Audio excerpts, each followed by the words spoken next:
welcome, everyone. Kenneth Lang here today, and we're going to be having a special LinkedIn Live today. For those of you that may or may not have been aware, last week a bunch of us were invited or decided we were going to get together in New York City, and the whole thing started by one of my contacts, Rachel Simon, who I'd met in Atlanta. We been in contact for a really long time. She said that she was coming up to New York, and I'm based out of New Jersey. And then she said at the same time, Bobby Umar, who's one of my other great connections, was coming from Toronto. So we figured the three of us would get together. And then I said, this might be a really interesting opportunity to see how many more people that we all know together will kind of engage. So next thing you know, we thought about, well, we're just going to get together in New York City and hang out for a little while. And then after that, we decided, wouldn't it be cool if we got invited to LinkedIn?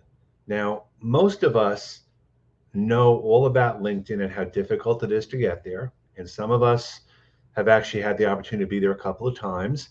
But others have never had that opportunity to be there inside the mothership, as we like to call it. So, with a lot of help and big thanks to Danielle Guzman, was able to get this through.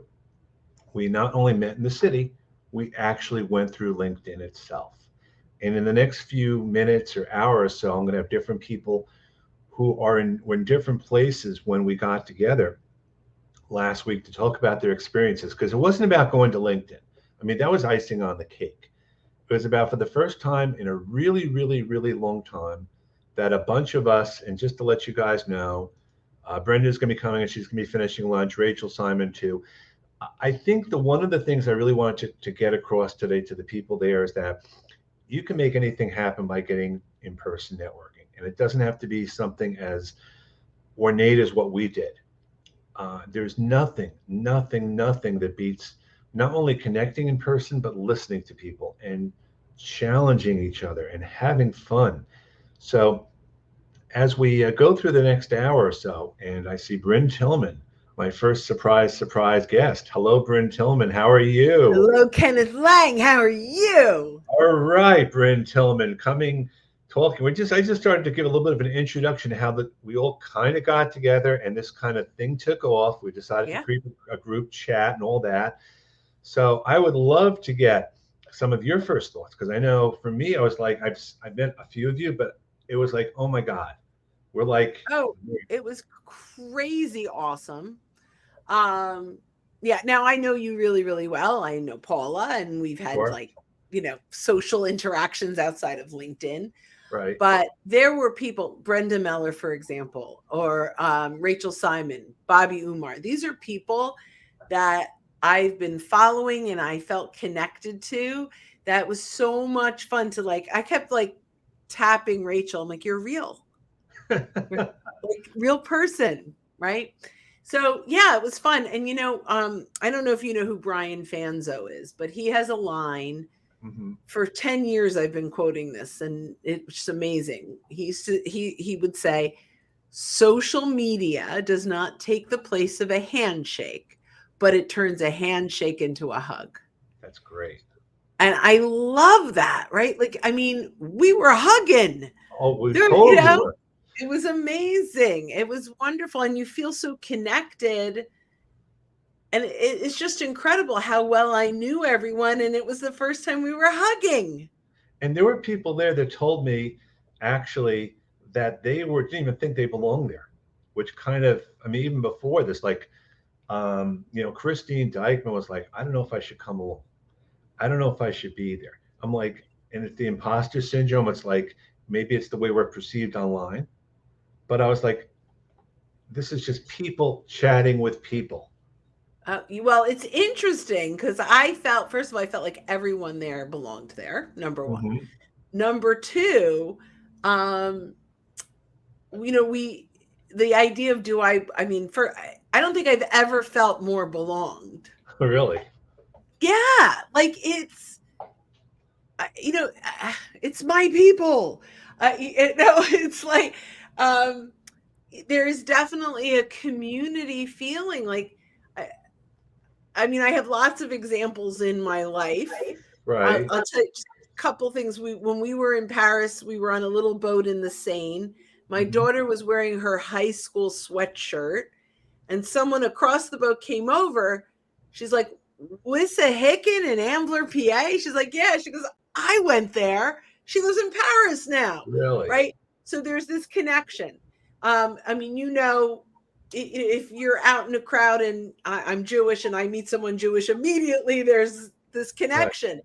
Well, the LinkedIn trainer is the same thing. It's this immediate community, right? Like you have this loyalty to a high school you're so excited to connect. Or, some people that are Rotary, you meet someone across the country also in Rotary. You're like, hey, we have this in common. The LinkedIn experts, whether you're trainer, coach, whatever you are in this world, we have an immediate connection. And we didn't even do any sales talk. We didn't talk about anything. We were just talking about things and that makes it so great. I know for me, seeing people the first time, I felt so much more at ease than just being in a conversation online somewhere. And I know bunch of us were joking beforehand. We were like, who's going to do what, and I remember we tried to get all these things together, but I think we had a whole chat about what are people going to do in the city, and guess who's joining us now? Yay, Rachel! Yay! Hey, I'm real. That was so fun. I'm like, oh my gosh, she's like right here. It's so cool. And I actually met Rachel on Clubhouse. Okay. And then followed her on LinkedIn. But yeah. We were just talking about the whole conversation, the way it was. I mean, we were like, you know what? I mean, we're the kids in a candy shop and all that. It was so, I don't even know what to say. I mean, it was beyond anything I could have imagined. And it just happened so like organically. I don't know. It just was incredible. It was like a highlight of my trip to the city. And I was like, I've got to come to New York every year. And you were the one that got this whole thing started. It wasn't really me. You reached out to me, or that you and Bob. We got together when you were here in Atlanta. Like my shirt, I got it at the MLB store. Okay, cool. Nice. Even though we're Phillies fans in our house. Yeah. But that's okay. So you were in Atlanta last summer and we got together and it was so great to meet you in person. And then I think we planned our trip to New York maybe in the spring to take, because my son graduated from high school. Right. We were taking him as a graduation gift. So I was like, well, we're coming to the city. We'll definitely get together. And then it just happened that Bobby and his wife were coming into town the same week. We were like, what? So then it spiraled into this like gigantic meetup. And then Brenda's like, I'll fly in. And we're like, oh, this is incredible. And then Liam came up for the day, which was coming up from North Carolina. And he'd been up a few weeks before. He's like, I'm going to come up. That was so cool. It really was. Yeah. So cool. I'm definitely going to try to come up once a year. I mean, I hadn't been to New York in so long. And part of it was because of like the bad years where we didn't go anywhere, but I mean, there's nothing like being in New York City. We had just such a fun time anyway. And then just being able to now have all these we were friends before, but when you, like you said, Bryn, when you can hug everybody, then you're like, it's like a reunion. Yeah. I think for me, should be, anyone can do what we did, basically. Totally. I mean, you sit down, you figure you're going to be going to a city, going somewhere else, reach out to people that you connect with. I mean, it's not hard to do it once you do it, but the planning sometimes, and we had so much back and forth about, I mean, I'm sure many of you can laugh about this. We're trying to figure out plans. I can't do this. I can do that, whatever. But for those 4, 5, 6 hours, it was like heaven for me. Yeah. Well, it was really helpful to have that Starbucks reserve right there. Yes. The Empire State Building, which is the fanciest Starbucks I've definitely ever been in my life. But like we're going to Chicago in September, speaking at a conference there. And I'm definitely going to try to meet up with some of my Chicago connections, because just say, hey, let's meet at this coffee shop or this bar or whatever. I'll be here between this time and this time. If you can come, great. And keep it simple. It doesn't have to be super complicated. Yeah, absolutely. And when you're in Chicago, let me know. One of my business partners is there, so maybe I'll come out. I mean, everyone in the audience who's listening now in the replay, this is what networking is all about. Yes, it's all about connecting on LinkedIn. Yes, it's all about engaging, but to meet someone in person, even if you have a chat first, because I didn't know Rachel from years ago. Bryn, I had heard of from Lynn Williams. I had heard of you, but I had never met you. And Lynn Williams spoke so highly of you. I'm like, I got to meet Bryn. But it was I don't remember not knowing you. That's did. So funny. When did we actually meet for the first time? I think the first time we met was at some event. I think it might have been at the Breakfast Club, perhaps, or somewhere in Central Jersey. But I mean, we were just talking, Brenda, about how we all kind of got together for the first time and how this whole thing came organically. And you joined us from Michigan, and it was like, oh my God. And we're like, this is going to be epic. The backstory about me, though, when I first heard the event was happening, I think you reached out to me. You're like, hey, Bobby's coming into town and Rachel's coming into town and we're planning a meetup. And my immediate reaction, this is probably the same thing for everyone. Oh, I'm not going to go because I'm in Michigan. And it's not like it's close by. It's not just a train ride. It's a whole coordination of a trip. And I mean, we do have family. I've got a sister-in-law who's out on Long Island. So immediately I was like, no, I'm not going to go. And then you guys were talking about it. And I was like, I got like that FOMO, that fear of missing out right away. And I'm like, why don't I go? My husband goes on guys' weekends. I haven't done like a girls' weekend in like forever. And even like pre-pandemic, I really haven't done a lot of trips and stuff since things started getting back to normal. So my husband was sitting on the couches like one Saturday morning and I'm like, I think I'm going to go to New York. And I didn't even ask. I just told him, I think I'm going to go to New York and meet up with some of my LinkedIn friends. And he's like, cool, when you going? And it was like July. And I booked the flight and everything was locked in. But I think sometimes we got to give ourselves permission when opportunities like this present itself. And not feel guilty. I mean, I enjoyed it. I can't imagine not going and seeing the pictures afterwards. I would have been so mad. Bryn Tillman was like, I was like, oh my God, Bryn, you're like the first LinkedIn like person that I knew existed in this category, before meeting everyone else. But it was so cool meeting all of the folks in person. The first time we talked, I listened to you on a podcast and you had talked about something that I didn't know about. I don't know if you remember this. Middle of the pandemic, I would walk 2 miles every day and listen to podcasts. And I called you to ask. I just picked up the phone and called. I remember this phone call. Yes. Yeah. And for 10 minutes we talked and you thought I was someone else. I didn't know who it was. And then I think in the beginning you said Bryn Tillman and I was like, oh, hi. And I was thinking you were somebody else who was local to Metro Detroit and into the conversation. And it was, I don't know, it was the information you were sharing about where you were. I'm like, who is this again? And you're like, Bryn Tillman. And I'm like, okay, I need just a moment to catch my breath because you're like one of my LinkedIn idols. And I can't believe you're calling and asking me a question. But that was, the first time we had a chance to chat. I didn't know that was a podcast that brought you to me. Yeah.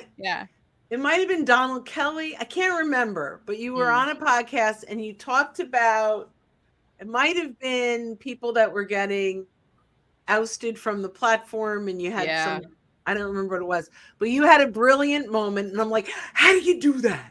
Yeah. And I wrote a blog and my blog was about getting thrown into LinkedIn jail. And it wasn't like lockdown jail. It was more like I was in timeout, but I had reached the limit at the time of how many invitations you could send. I can't remember what it was exactly, but I was excited about it because now I'm like, now I got to figure out how to get myself out of this so I can tell everybody else what not to do. And ironically, Rachel and I were texting, this Rachel right here, and I were texting yesterday about a thread that we were both in, and we were talking about LinkedIn features. And then we got on the subject of talking about LinkedIn jail. And I'm like, I feel like nobody owns this space. And in the past week alone, I've had 4 people reach out to me that their accounts were compromised and they got locked out. And now I'm like, everywhere I'm going, I'm like, 2-factor authentication, do it. Like, don't wait. And I was joking with Rachel that I could become like the LinkedIn like the warden, like the guy Warden. from Shawshank Redemption.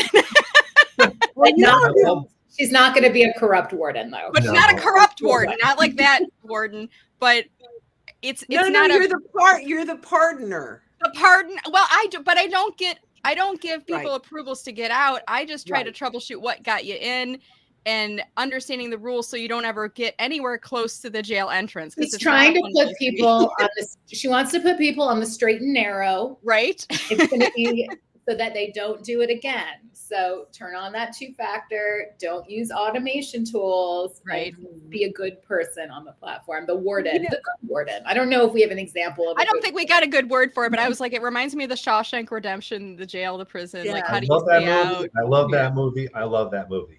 My boys just watched it last week. They're 20 for the first time. I'm like, this is one of the like top 10 must watch of all time movies. Well, it's on TV all the time, so you can always watch it. Yeah. But it wasn't on. They don't watch TV. They stream. Like they don't even turn a channel. I don't like. It's so interesting. But I want to talk for a second about the automation piece. Mhm. I am totally white hat automation bad, but I do use a Chrome extension called getmagical.com. It's a short code extension that stores all of my templates, and it does have a scraping capability that I never use because I just don't use that. But I do use the templates or with short code. You type in a short code and your template pops out. Mm. It's amazing. I use the native short code on my phone, right? Oh, look, there's my sticker that I got at LinkedIn. Before we forget, I just want to do some call outs here from people on the call that we Sue Griffey, of course, from our group. And I also want to make sure that I have to give a shout out. Brenda is a call every Friday from 10 o'clock, from 10 to 11 o'clock.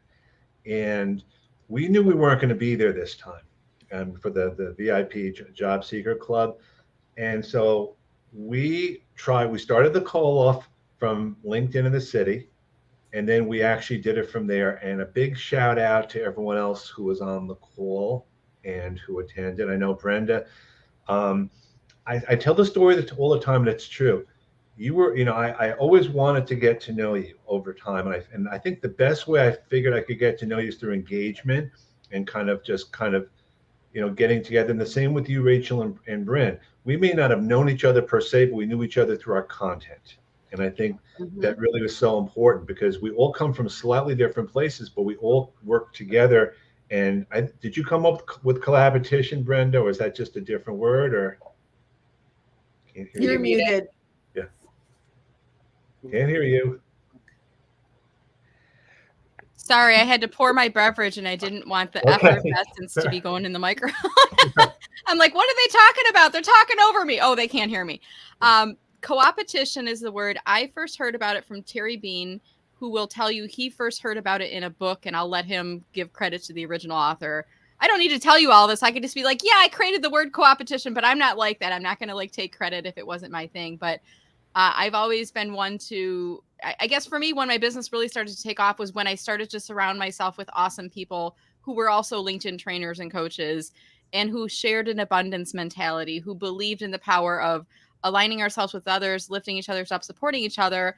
And then, it's kind of like a rising tide lifts all boats type of a philosophy. So for me, that's when it all started kind of happening. And it was interesting when I was listening before I jumped on and people were like, well, who was the speaker? What was the event? What was the agenda? What was the day about it at LinkedIn headquarters?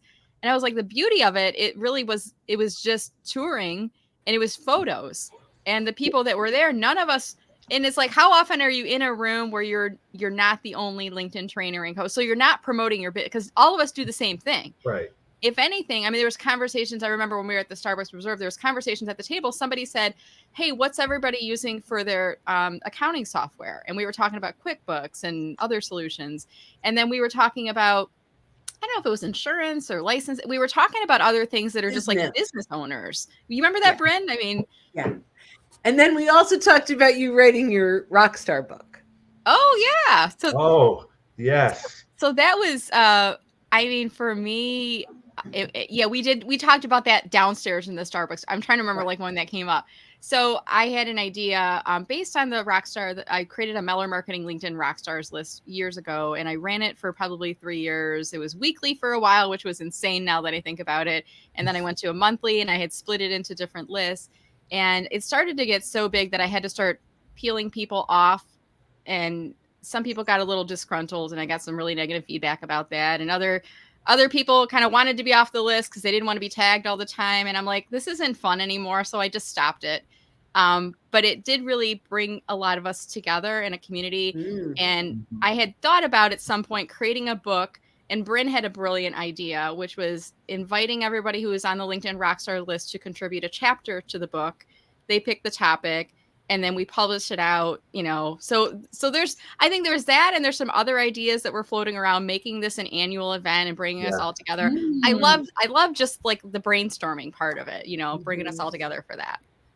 I know, and I already kind of said it. And Paula did get permission. I said we can do a barbecue at the house, or we can do something else, but the idea of just doing something somewhere, because I started this, after the pandemic. I went down to see Rachel, and then I've seen other people, and I just want to get out there and do things. And I definitely think, Christine Dykman is joining us for the call. Christine, we first met.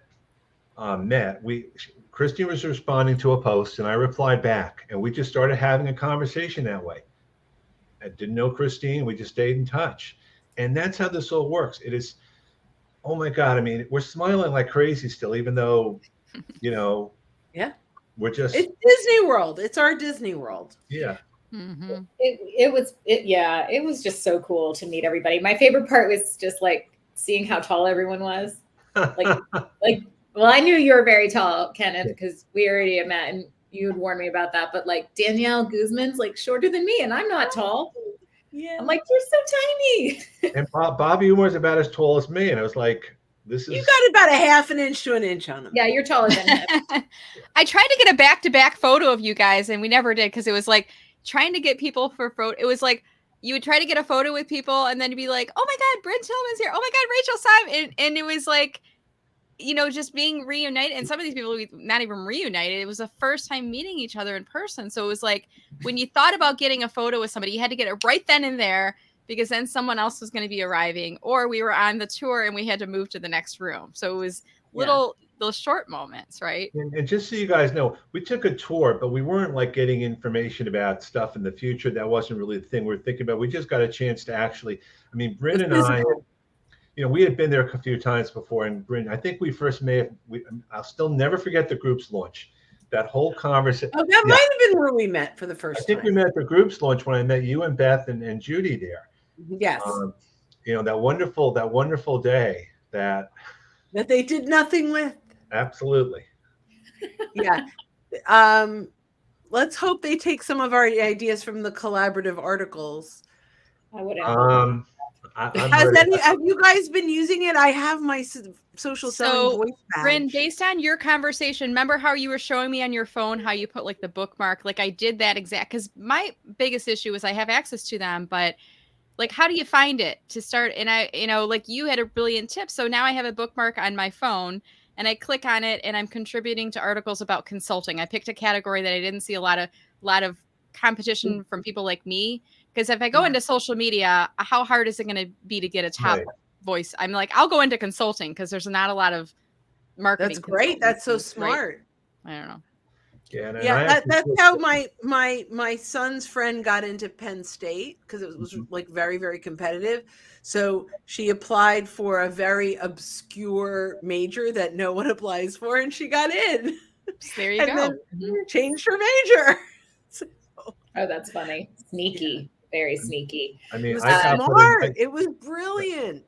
Yeah, I will say, not to diss on our beloved platform, and it was wonderful to be there, but like the online version of the Collaborative Articles Day was such a hot mess.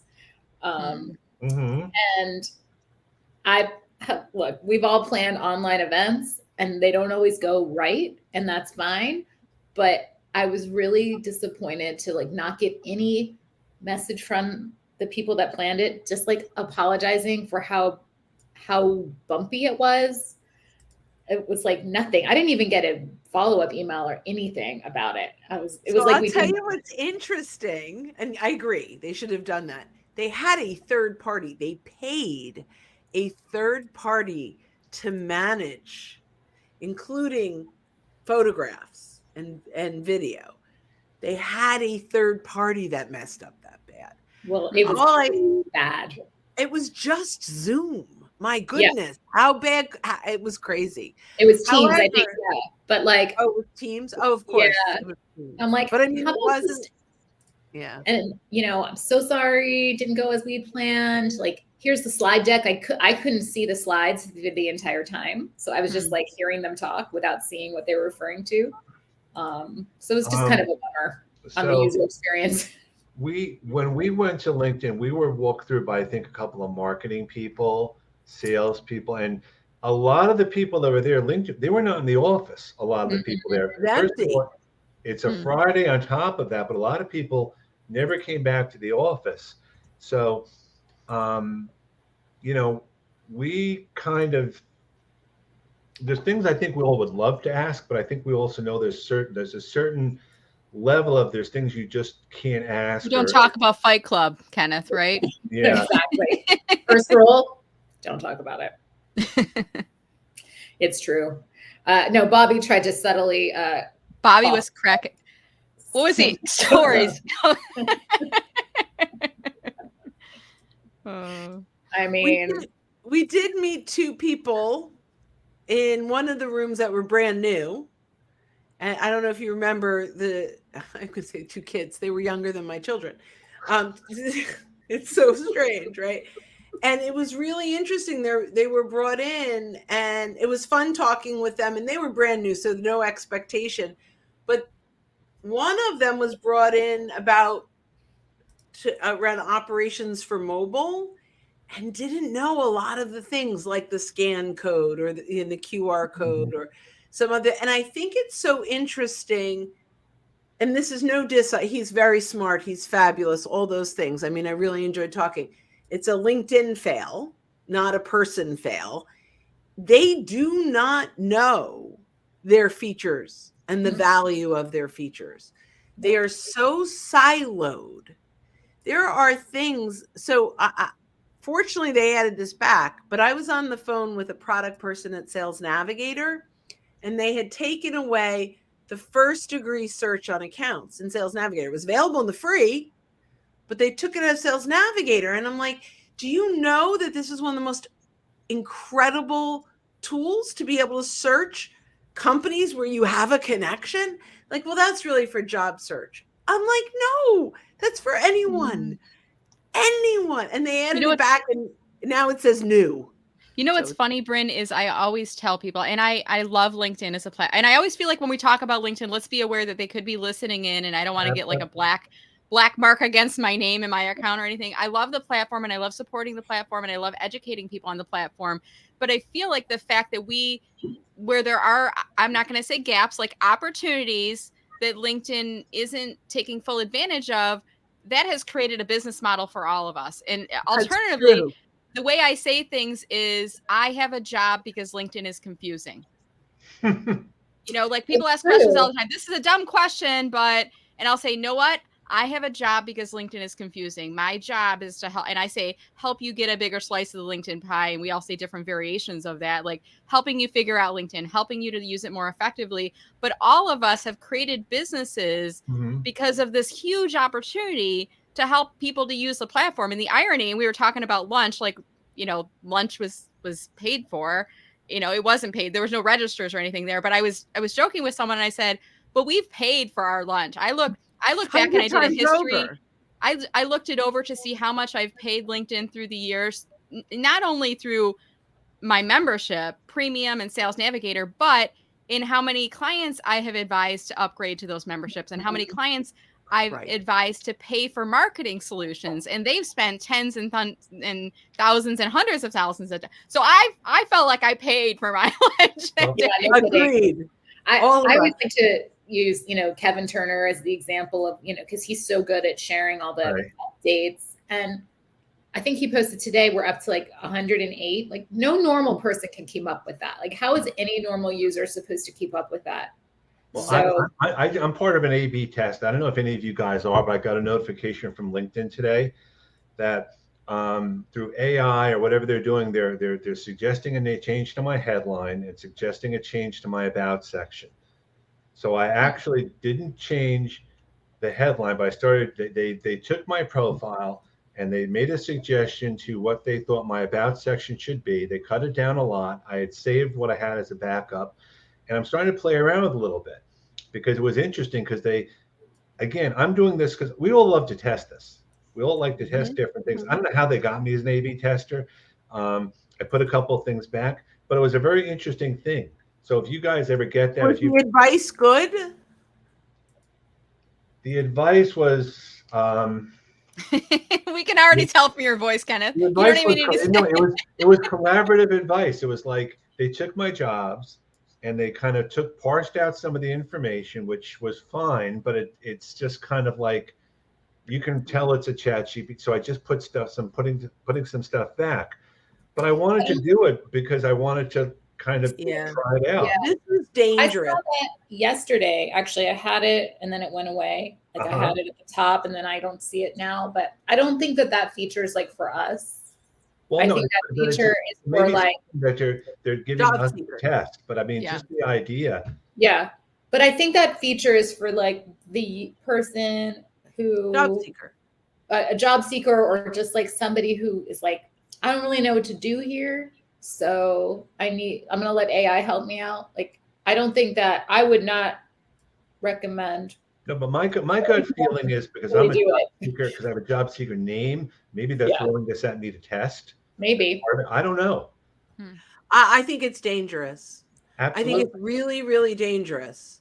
I think, especially if it's pulling from their existing content, which is already not good, right? Like they pull. So this is one of the challenges, and this is where I was hoping ProFinder, which is now providing services, was going to be helpful, where you can state exactly where you help people. So I help executives in their job search, profile, networking, right? And so then they can match people to that. Because if you have AI, first of all, it can really hurt your search, being searchable, having recruiters find you.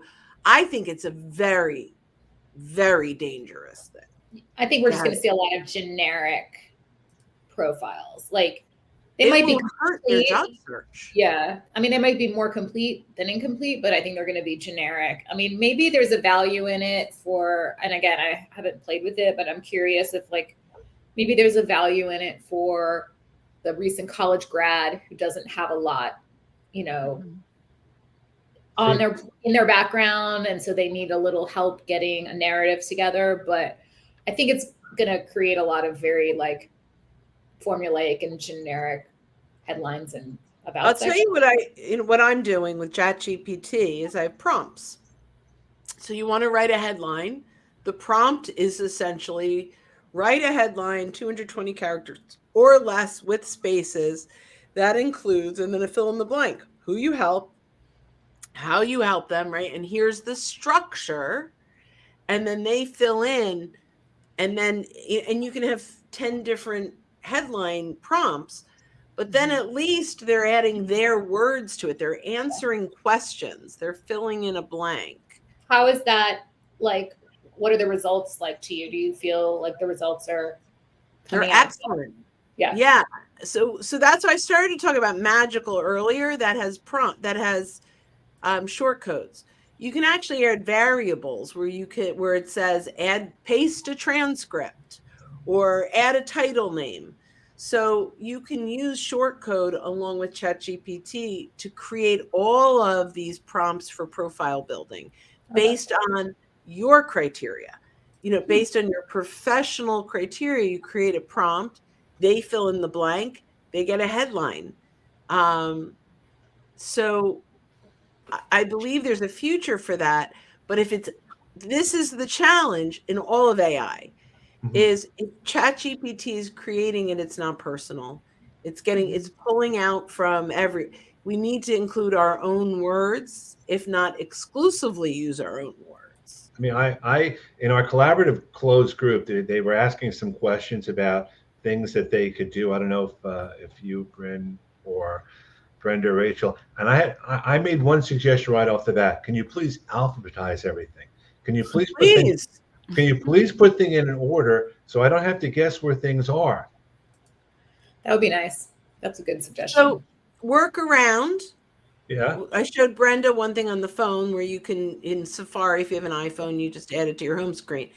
But create a folder in your bookmarks and then save the categories that you want to go to. Yeah, I have it as a shortcut on my laptop. I'm just saying, to go to the different ones. And the other thing is that people want to create their own articles, their own collaborative, their own ChatGPT like answers. Remember LinkedIn Answers from years? Yeah. I mean, do you remember that? I do. Yeah. We actually suggested to the product team when we went to LinkedIn, how about bringing answers back in that form? Right. Because it allowed us to ask questions. Yeah. And then it allowed, wasn't it like people voted on you, or how did you get like, it wasn't a badge, but I remember you got something. Yeah. Yeah. No, it was in a whole section in and of itself. It was so it was promoted.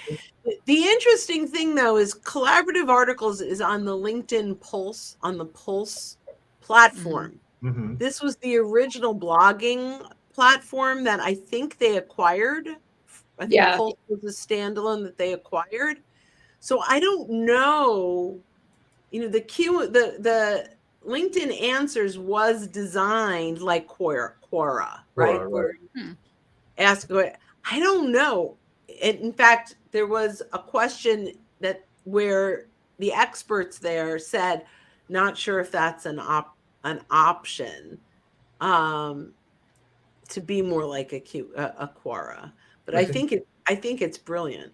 But even the idea, we were asking there at the collaborative, can you do a thumbs down? What if the information isn't right, or what if it's wrong, or what if it's inappropriate? I mean, all the things that you don't want to happen. But again, it's just one. And I think LinkedIn, and I love LinkedIn. We all love LinkedIn, and we all just want to make it better to help them through things. I think that's so important.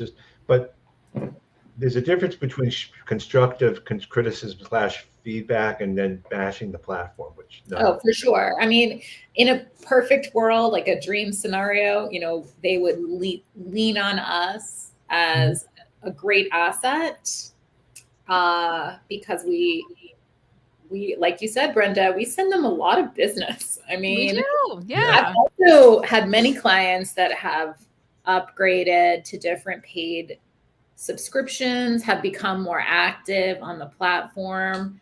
And, you would think that we would be seen and leveraged in a way that is seen as a value add. But it was very kind of them to host us, and lunch in the cafeteria was delicious. Mm-hmm. And it was very nice. Photos, it was like, and the stickers. How many times throughout the day where I was like, we took like a year's worth of content of every photo spot, and then it was like we walked around with the LinkedIn mugs that they had at the coffee stations, and then once the mugs were empty, we would still pose with the mugs, and it was just posing at a table, me and Kenneth, and me and Rachel, and me and Brian. I mean, it's like all these photos that we're gonna use. And it was so cool to see, like, they kind of started to trickle out. Like, did you notice, like, nobody posted on Friday? I don't think anybody, because we were all, like, there. And then it was Saturday is when it started, and then Sunday. Which is and great. Monday. Yeah. I love that because we were in the moment. Yes. Exactly. Yeah. Like, every stop was like, here's a different logo. This logo is orange. This one's black. Oh, look at that Rubik's Cube thing. Wall thing, yeah. Like, it was so I actually took one out and played with it. I got Bryn playing with the Rubik's Cube. And then when we were doing the group photo in the lobby, I posted, this was my first post about the event. It was a video of us taking the photo, and 2 people were holding up cameras taking the group photos, and everybody's like, which way do we look? And the one woman, I can't remember the name of the LinkedIn employee, she's like, well, I'm taking a video. And And I got a video, and then everybody laughed at it, and it was like you could hear our voices and you could see us moving around. And That's it's like fun. and some people are like, those people are real. Like we've seen them online, but like you see them interacting with each other. It was such a cool thing. I already changed my profile photo because I needed a new one anyway. I mean, I was totally zonked out because you guys probably don't realize, we went up to Boston afterwards. I know. It was the trip from heck. Those of you that live in the Bryn, you know how long it takes normally to get to Boston? Yes. Yeah. You're supposed to go at like 9 at night. No, we took us 6.5, 7 hours to get up. Yuck. Oh boy. Ugh. 3.5 hour ride normally from Manhattan. Well, but that's New York City traffic. But Paula was like, oh my God, we stopped looking at the pictures. We stopped looking at the pictures. Oh, that's right. So she was driving. No, she wasn't driving, but I mean, when I was in the room. You should have stopped looking at the pictures if you were driving. Oh, no, not while I was driving. I was in the hotel room and all throughout the weekend and just. Oh. That's so funny. And I almost didn't make it, by the way, to this whole thing because we were going up to Boston. We had these plans even before this. So I had to do a little bit of negotiation to get to the city first so I could go up, so I could do my stuff on Sunday, the library and all the Museum of Fine Art stuff. And Rachel, your family, they had to be real troopers given everything you were doing, how you got it all in. Oh, you're talking about, sorry, my dog. Yeah, I mean, your family had to be real troopers going through everything you were trying to get done. Oh, yeah. Well, we packed it in, but they had a fun morning at Yankee Stadium. And then, we went back for the game Friday night, which was really fun. What a fun fan experience there. It was a great game. Awesome. Guys, I have a call in 2 minutes. I got to jump. This was way fun. Thanks for being such a wonderful part of my world. I appreciate each of you so much. Well, Brandon, if you come to Atlanta for anything, let me know. My next trip is Tennessee, and then I'm going to Arizona in October. I don't know what's in between. I'll try to get a job in a gig in Atlanta, and then we could partner on something. Absolutely. Let's talk about that. Maybe we do a live workshop. Okay. Bye. Yeah, Bye. And take care. That's part of this thing too, is we're going to be talking about all these different things we can do. Like, I'm trying, Rachel, and Paula's not here. I'm trying to get down to see you in Atlanta in August. I'm trying to. Hot time of year. No, but I'm trying to pull a Liam here. Go the same day and come back because it's not that far. Yeah, come on down. It's not that far. You need to bring your other son down to a Braves game. He didn't get to come with you. No, he didn't. Well, no, he didn't come. He was supporting the family at a family event. I got him. He's a Grateful Dead fan, so I got him a Braves Grateful Dead shirt, which I found online. No, but it was so cool. And Brenda, I feel like indirectly I kind of know Chris, kind of like I kind of know Paula, and Pepper knows you. I was getting on my call. I'm like, I'm going to talk to Kenneth Lang. Pepper, come in. Kenneth has sent you treats. Come in, say hi. You're like, there's like names that are like celebrities in my house. Like people know. They're like, I say Kenneth. They're like, oh, Kenneth Lang. Like they know your last name. They know who hilarious. you are. And you're on the resume that my kids got me for Father's Day. The one that has the Miller Marketing Rock Stars, like one of my jobs or something. Too funny. It was, I think that like the next step is really to think about like, what can we have to figure that out. I'm almost thinking maybe we should do a poll every Saturday once in a while and just check in or whatever we do, or we'll just figure it out because, a lot of people, I don't know. I was just so happy. I haven't been, It was awesome. I mean, look, John experienced trying to plan a LinkedIn conference in the UK. Like maybe big picture, we try to plan something in the States. I mean, I think somebody was saying make it an annual thing, Kenneth, and I'm all for that. But I think we could realistically plan a conference someplace in the New York City, New Jersey area, and bring all of us in as speakers. We could create our own conference. Why do we have to? We could. I mean, and I don't. And some people are saying, well, LinkedIn's headquarters is out in California, but how many of us are out in California? I mean, the center of the geography for most people is New Jersey, New York. And then there's, Rachel and I are a little bit out of the beaten path, but why we wouldn't go to Detroit because not everybody's in Detroit. Like the center, if you were to do a map of all the people, I think is more in the New York, New Jersey. But I think the big thing is somebody to champion it, and Bryn suggested, hey, do a LinkedIn book and bring in the rock stars. And it's a lot of coordination and effort, similar to even planning this event. I mean, we did like how many prep calls and messaging threads to get it all together. But there's definitely, opportunity. And I think, within the group, there was a lot of excitement, but there was like, when we were posting afterwards, people were really excited, to see all of us together too. It was kind of cool. Like it was celebrities. It was like seeing all of us together. It was like seeing celebrities. And then we can brand ourselves a certain way. We can then go to different events. We can have it in this event, and then the sky's the limit. And maybe you get sponsorship from places that are willing to market or whatever it is. I mean, we're all kind of indirectly marketing people, and who knows? If there's any conference planners listening, there you go.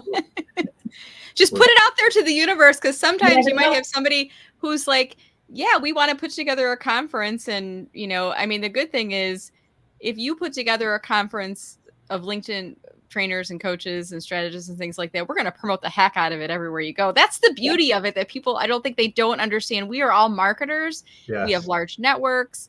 I was joking because how many times were we in an elevator taking photos, like elevator selfies? A million every time. And I'm like, I was like, I know there's a joke somewhere. There are 10 LinkedIn coaches in an elevator, ... I don't know what the punchline is, but there's something in there. It was just like, you look around and there's nobody selling to each other. It was just smiles and genuine, just enthusiasm for being. And then it was like, on top of being around each other, we are in LinkedIn's building and we're taking pictures. How lucky are we and how grateful are we? It was just such a magical thing. For sure. I mean, back, thinking about just like putting it out to the universe. I mean, I'm doing planning right now for next month, a LinkedIn local here in Atlanta. And I put it out. I was like, it's happening this year. I've wanted to do one for 5 years and I'm making it happen this year. And it's 4 weeks from tomorrow. So super excited about making that happen. And, maybe we can leverage that LinkedIn local name, because then you can use the LinkedIn branding property and promotion. Maybe we do some from all over the country and we try to figure out a way to do that or something. Okay, here we go. The first thing, 10 coaches in an elevator. How many think you should use open to work on your profile? Oh, there's I don't know. There's so many conversations. How many LinkedIn trainers does it take to change a light bulb or something? I mean, that's the obvious one. Right. I think it would be, how many LinkedIn trainers does it take to change your headline? Yeah. Those are the jokes. A LinkedIn joke book. How many think you should use open to work on your profile? That would be a good one. I think most of us, I don't know. I think most of us are kind of anti open to work. What do you think, Kenneth? Rachel, what do you think? I don't really work on that on the job seeker side. So I'm kind of, I don't quite have. I'm going to say do you like it though, Rachel, or do you not like it?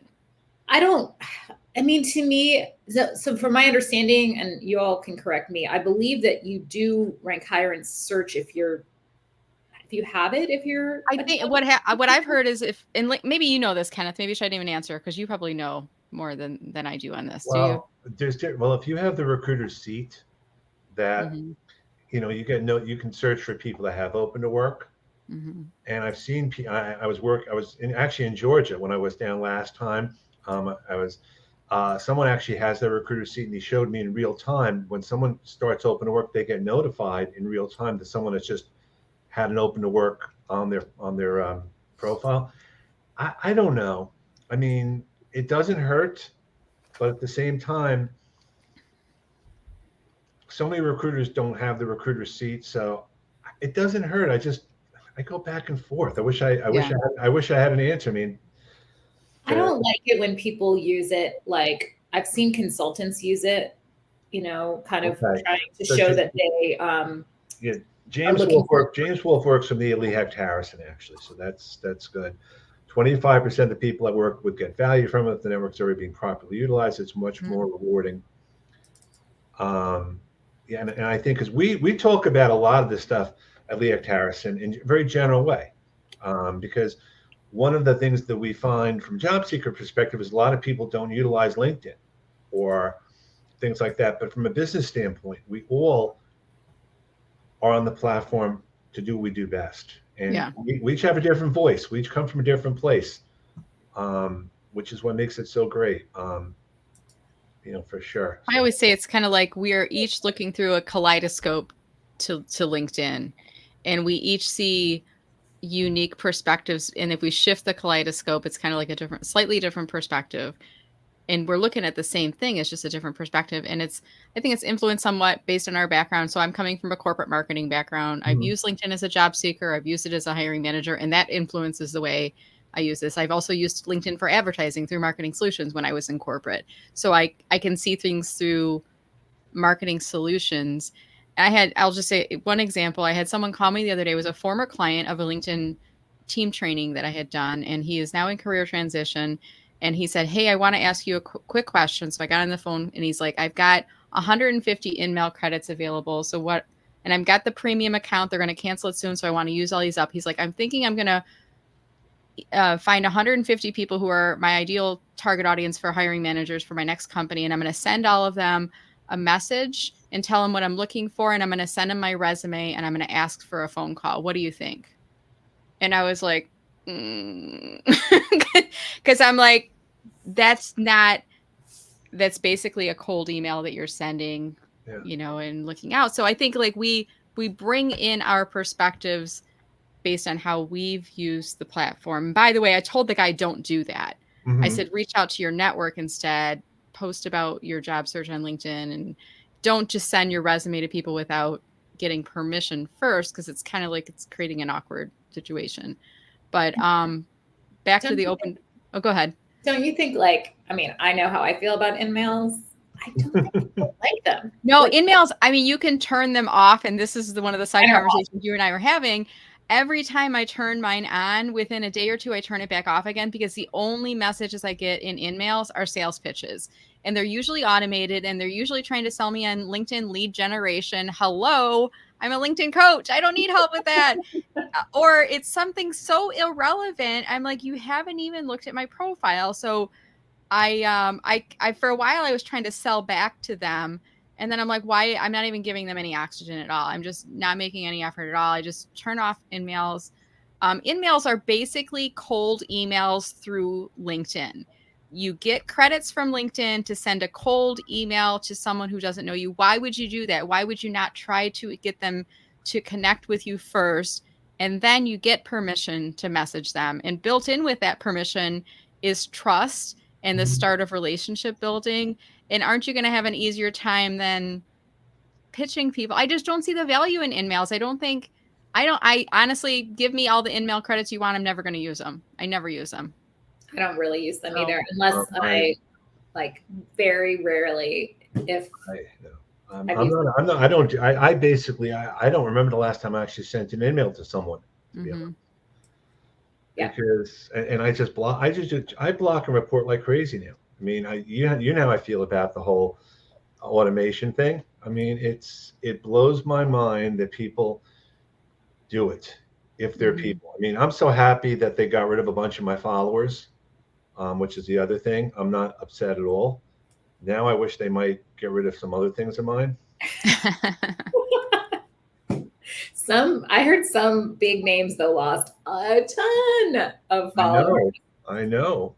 Yeah. I don't have that as large of a network as either of you do, so I only lost a couple hundred. But I had just gotten over 8,000, and then I got bumped back to I was like, oh. I was 500 away from 70,000. Really? And I wasn't really trying, or every once in a while I put in the footer of my LinkedIn post, how many followers I have. And part of the reason I do that is so that I can look back historically and see where I was, because you can see the history, but sometimes it's a little bit hard. But I lost the day that it happened. It ended up being about 7,000 total followers. And I looked at my connection count and it was a couple hundred connections too. Yeah. And I think if I'm not mistaken, maybe you guys know this, but I think it was a combination of inactive account. I think it was mainly inactive accounts. I don't think it was a lot of spams and bots and fake accounts. But maybe I'm mistaken. I think the connections that I lost were probably inactive because I screen in every invitation and I try to like disconnect from people as soon as I suspect that they are not a real person. I know that a few of mine, I was actually, they were actually double connections, I think. So one of their profiles was removed. But Okay. I mean, I think LinkedIn's trying to get rid of the bot. They're trying to get rid of the fake profiles. They're trying to get rid of things. I think the problem is that it's like trying to shovel sand off a beach and trying to clear the whole beach or with a spoon. But they're going to keep changing it. I mean, I would probably say of all my connections, I could narrow it down to a few hundred or so tops that I feel really close to, and others that are on the periphery. But if anything else, what the three of us and others, we just started having conversations. We just started connecting. We just started engaging. We found commonality. And next thing you know, we are meeting in person. Next thing you know, we are sharing. And that's what networking is all about. I mean, I was like a kid in a candy shop the first time I saw you, Rachel, and the first time I saw you, Brenda, because it's just like, oh my God, you know, we're real. I think the other piece that's like so important but fun at the same time is like everybody was exactly how I expected them to be, which is why I commented on people's height, because like that's the only thing you just don't know. Right. But, you know, so showing up on LinkedIn as yourself with your personality, the way you approach things, the way you talk and express yourself, that when you meet in person, it's like you meet your pen pal from when you were a kid and you're already friends. Right.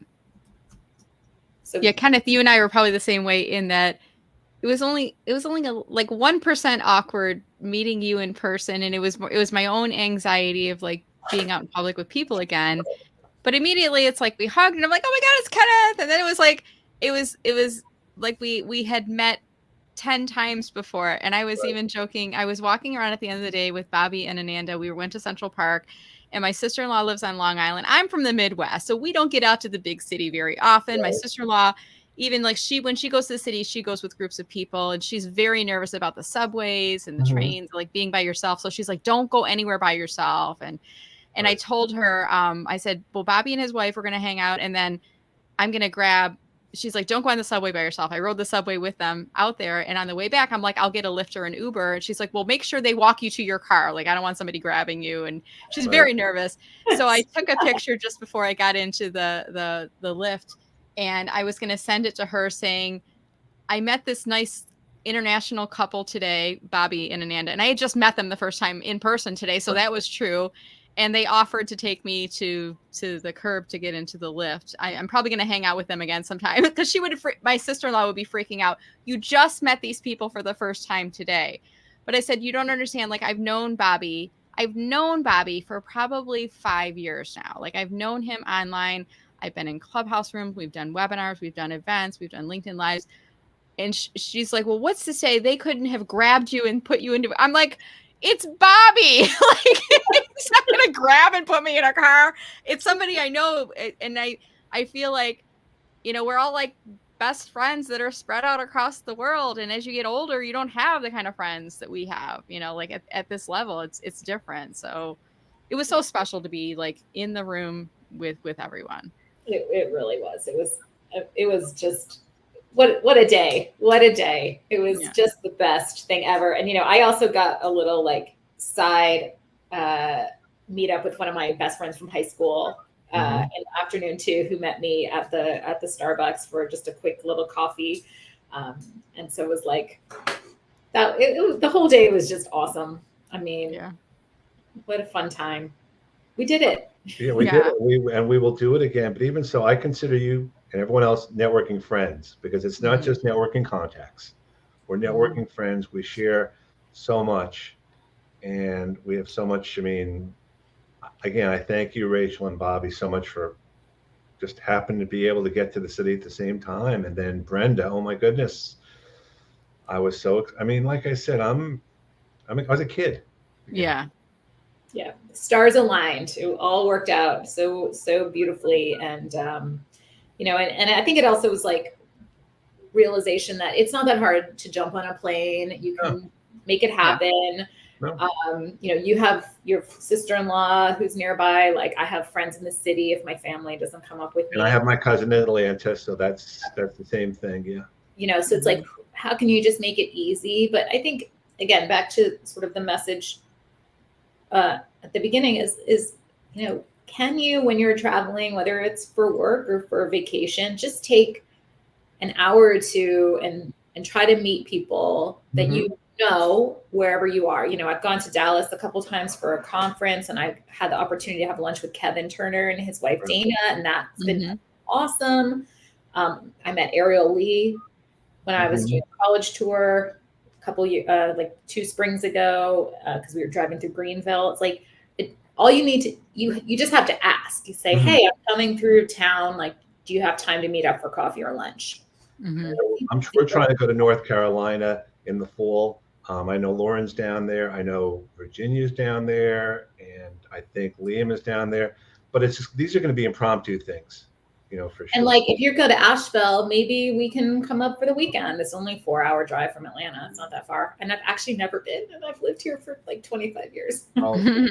We want to go to Asheville. We're looking forward to it. And it's just about just doing it. I mean, to do that. So we'll figure it out. Like, that would be great, actually. I mean, every time I go somewhere, I think, who do I know on LinkedIn? Kind of the first thing I do. Exactly. Yep. Exactly. All right. So Judy just joined us. I guess, I mean, I know that we have other stuff to do today, and I'm sure we could chat all day. I don't want to end the call prematurely, but if you guys have other stuff to do. You know. Yeah, I'm actually going to poke out, but I'll probably watch you guys in the audience. But I wanted to come on and say hi and thank you for organizing this. And yes, this was really fun. It was really fun. Yeah. All right. I'll see you guys. Take care. Bye. So,